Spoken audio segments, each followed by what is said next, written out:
full of hope.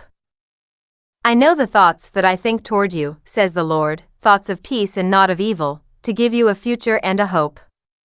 Jeremiah 29 verse 11. The prophet Jeremiah shared this message from the Lord after the people of Israel had experienced crushing disappointments. God wanted to remind them that He is the author of peace and hope. Our dreams can take a beating too.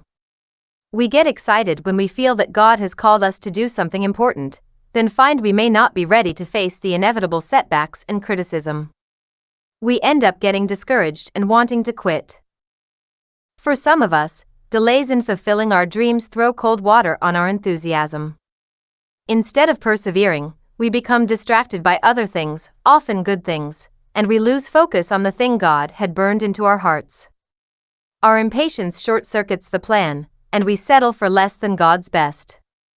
Keep in mind that the enemy of the best is settling for something good. Imagine how refreshing God's words were when Jeremiah spoke them to the people. He reminded them that they weren't alone. God hadn't abandoned them.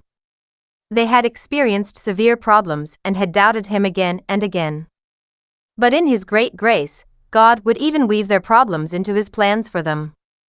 God's faithfulness is never dependent on our perception of our current situation.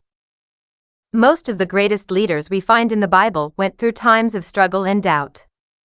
Abraham lied about his wife to save his own skin. Moses gave up on God and hit the rock to get water for the people. Peter proclaimed his loyalty to Jesus and a few hours later denied Him 3 times. But God reminded each of them of the hope they could have in their future because He is faithful and forgiving.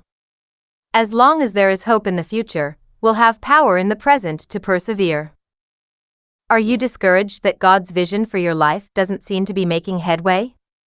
What do God's words of hope mean to you today? That the Almighty does make use of human agencies and directly intervenes in human affairs is one of the plainest statements in the Bible.